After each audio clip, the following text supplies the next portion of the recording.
Hello friends, welcome to our channel Assam Competitive Academy. If you are new to our channel, then press the subscribe button and hit the bell icon. Today in this video, we will be going to discuss about the general science questions which have come in the earlier exams for the post of Agriculture Extension Assistant. So without wasting any much time, let's move to the first question. Question number 1. The substance employed and frequently used in the fluorescent tube is fluorescent tube यानी कि हमारे घर में use किए जाने वाले normal lights में क्या यूज होता है।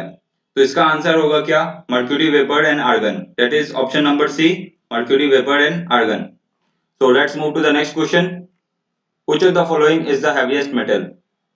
इन सभी ऑप्शंस में से सबसे हैवीएस्ट मेटल, सबसे भारी मेटल कौन सा है। तो इसका आंसर होगा क्या, ऑप्शन नंबर ए, यूरेनियम। यूरेनियम का सिंबल क्या होता है आपका पता होना चाहिए आपको। यूरेनियम का सिंबल यू होता है एंड इसका एटॉमिक नंबर होता है कितना, 92। So let's move to the next question. Question number 3, the maximum density of water exist eight.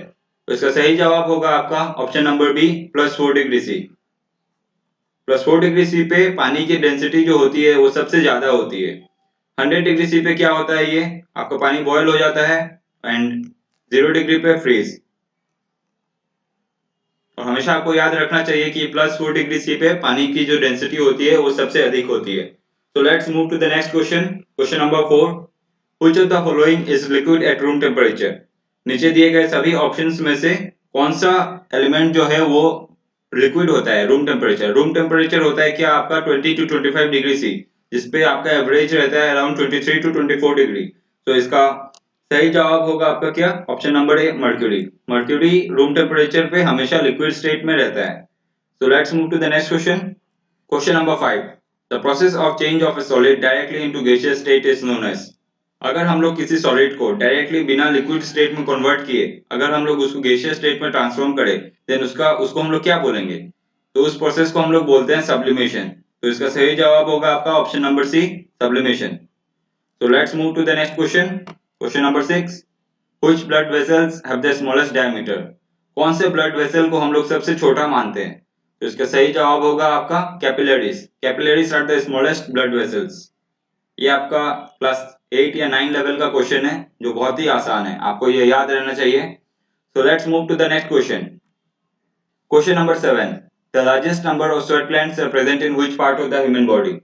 हमारे ह्यूमन बॉडी में सबसे ज्यादा स्वेट ग्लैंड्स कहाँ पाए जाते हैं। तो इसका आंसर होगा क्या, पाम। पाम यानी कि आपकी हथेली।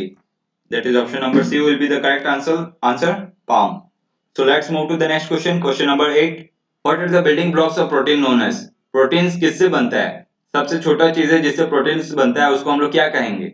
उसको हम लोग कहेंगे amino acids. That is option number B, amino acids will be the correct answer. So let's move to the next question. Question number 9. Name the acid that is secreted in the stomach. हमारे पेट में कौन से acid का secretion होता है। तो इसका answer होगा क्या, हाइड्रोक्लोरिक एसिड, HCl। HCl एक बहुत ही स्ट्रॉन्ग एसिड है, फिर भी देखिए ये हमारे स्टोमक पे सीक्रेट हो रहा है। तो चलते हैं हमारे नेक्स्ट क्वेश्चन में।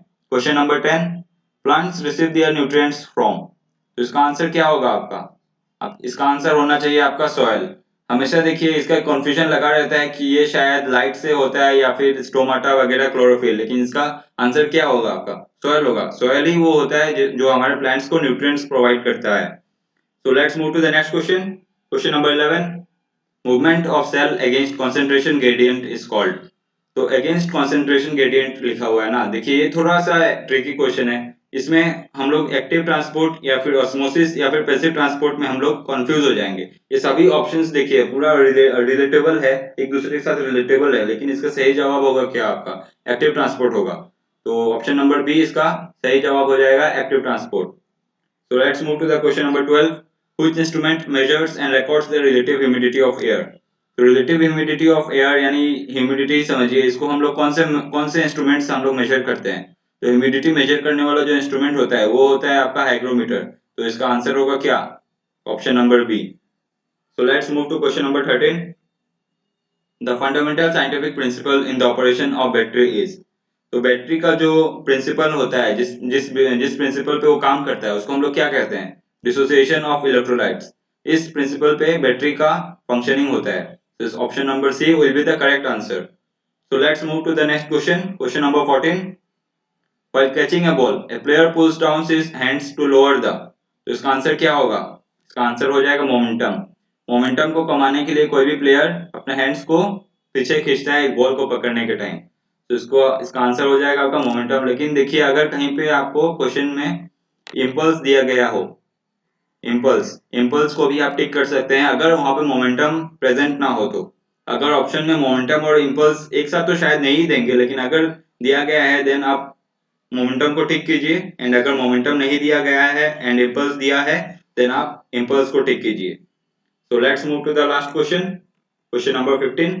Longitudinal waves can not travel through. तो ये वेव्स किस मीडियम पे ट्रेवल नहीं करते हैं? लॉन्गिट्यूडिनल वेव्स कौन से मीडियम पे ट्रेवल नहीं करते? तो इसका आंसर हो जाएगा क्या? Vacuum. Vacuum will be the correct answer because vacuum पे कोई भी वेव्स ट्रेवल नहीं कर पाता. So this was the end of our this session, and if you have liked this video then please do subscribe to our channel and share as much as possible. So with this I would like to end this session and I wish you a good day.